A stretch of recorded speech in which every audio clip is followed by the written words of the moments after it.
Okay guys, so in today's video we're going to take a look at 3 different golfers, and I'm hoping that you guys are going to find this video really useful to see exactly what is the difference between a mid-handicapper, a low single-figure handicapper and a professional, an elitist golfer. We went and played 9 holes around West Midlands, so I can show you guys exactly what's the difference. You can also learn how you're going to improve your game. So before we get stuck into that, I want to talk about an application. So I've recently teamed up with Hole 19. It's a great application. Now you guys can use this, download it to your phone, and you can use it as a GPS tool. So you can manage your way around the golf course. You can record your scores in there, and you can also record some statistics in there as well. It's a fantastic application. It's something that I've now been using, and you'll see throughout this video as well. If you're interested in giving it a try, check out the description below.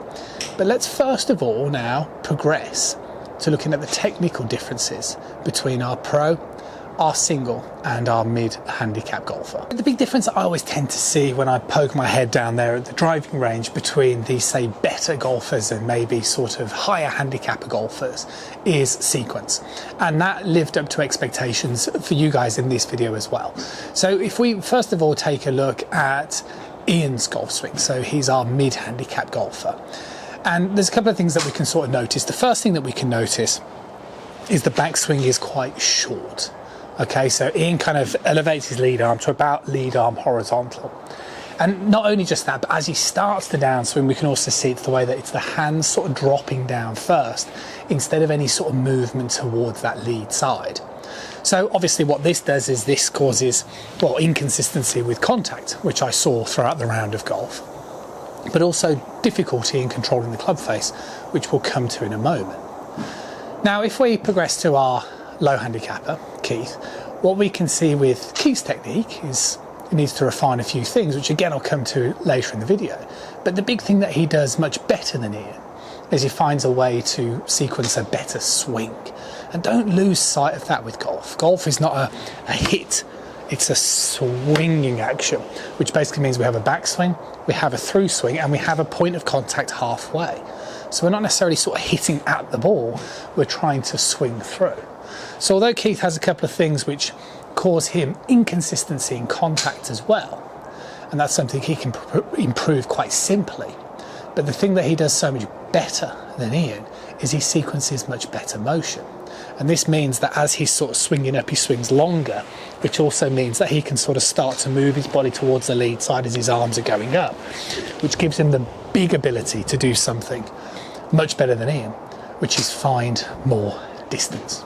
If we look at George, our elitist aspiring tour professional golfer, somebody who has obviously got more flexibility than the other 2 golfers, which I'm not unaware of, and spends all his time sort of devoting to his golf. But again, what we can see is a much bigger backswing movement, a much bigger rotational motion, but also a much better change in direction. And what I mean by this, and this is a great drill to work on this change in direction before we progress with the video, is a step drill. So as you can see what I'm doing here, can you see the way I'm simultaneously moving in a linear movement, which means I'm moving to the left as I'm swinging the club up. What this does is this means I can then work on that rotation to throw the club or to throw my arms down the target. And that's what George and Keith do so much better than Ian. And that's why George hits the ball further than Keith, because he does it even better. That's why Keith hits it further than Ian, and that's the big difference between these golfers when it comes to handicap, and it's what I see all the time, which is sequence and a much better swinging action. What also happens, you see, is because both George and Keith have this advantage of this much better sequence, this much longer swing, giving themselves more time, and not necessarily starting the downswing by pulling the arms down, is it makes a big difference with the longer clubs as well.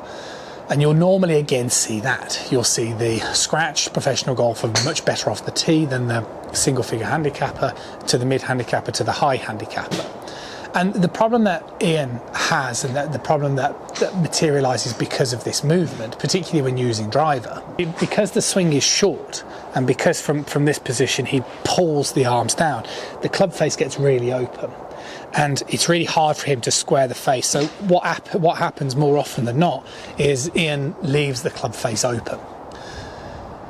So he's always battling a slice, and the way he's trying to eradicate slicing it is to sort of throw his hands down at it, but this can also give him a bit of a sort of pull hook. So he loses confidence using driver, which again takes away more of his distance compared to the other two golfers and makes obviously the golf course much longer and much tougher, which again links it back to this sequencing. So the difference between, again, our mid and professional golfer is because they have this longer swing. What happens is they can start the downswing with a much better sequence where they can move the body in a linear fashion, which then enables the arms to drop more to the side of the body rather than pulling down on the club first. And then that gives them the ability to get the club coming down on plane. And obviously if you can swing that club more on plane and not necessarily just yanking it down first and foremost, you're going to have a much better chance of squaring that club face, which is what I saw throughout the round of golf. And that led us to a really big point, the 7th hole at West Midlands. The reason why I thought this would be a really interesting hole to talk about is because quite often I get questions about course management and saying, Russ, I'd like to see more out in the course and talk about it. And this is the way we're going to sort of speak about it, because what we're faced with here on this hole in particular, on the 7th hole of West Midlands, is it's a dogleg towards the left side, par 5. So it's not an overly long par 5, but what it is it's quite tricky. And it's quite tricky in particular for Ian. Because as you can see here, what Ian has is obviously quite an intimidating tee shot. He has trees and bushes on the left-hand side, but the problem he's also got is if he therefore hits a bit more of a slice shot, he's going to go out of bounds on the right-hand side. So it causes a golfer like Ian, as many as obviously yourselves, a real predicament.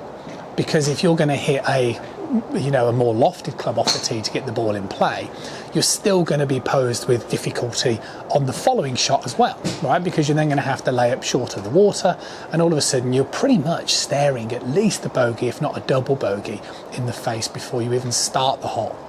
And this is how I would try and paint the course management thing, because the advantage for both Keith and George is with this better swinging action, they can produce more distance. But because they can also produce more distance, they can produce a better sequence because of this movement. So Ian really needs to work on that, because when it comes to these longer holes and trying to be able to control that club face, that's the big difference that I'm tending to see all of the time, which is why I'm hoping that this video is going to be very educational for our mid and high handicapper golfers. So to summarize this video, what I want to do now is just talk about how each of those golfers can advance their game that little bit more. Starting with Ian, the first thing that Ian needs to start doing is producing a bigger backswing. And a great exercise for this is a split handle drill. So I do this all the time with my students. I encourage them to hold the club, get your hands shoulder width apart, and then turn your trail hand so it faces up towards the sky. And then what you're trying to do is you're just trying to use your trail hand to elevate the club up in the air. So I'm using my right hand to pull my left arm further back. Like I say, what this is doing is this is giving me more time. What you don't want to do is do what Ian was sort of doing, which is move the body over the right side, because if you experiment with this at home, what you'll notice is that that's as high as you can swing. If you produce what's known as more a thoracic extension, which is basically a more vertical pivot, you'll be able to get that lead arm higher. So what I'd really be encouraging Ian to do is first of all experiment using his right hand to pull his left arm further back. And then I'd also get him practicing some step drills. Step drills, as I mentioned earlier, are just a great way to find a better sequence in your golf swing. And what Ian's trying to achieve, and what many of you are trying to achieve with the step drill, if I sort of demonstrate, is you would start anything between 6 to 12 inches to the trail side of the ball to build your confidence with it.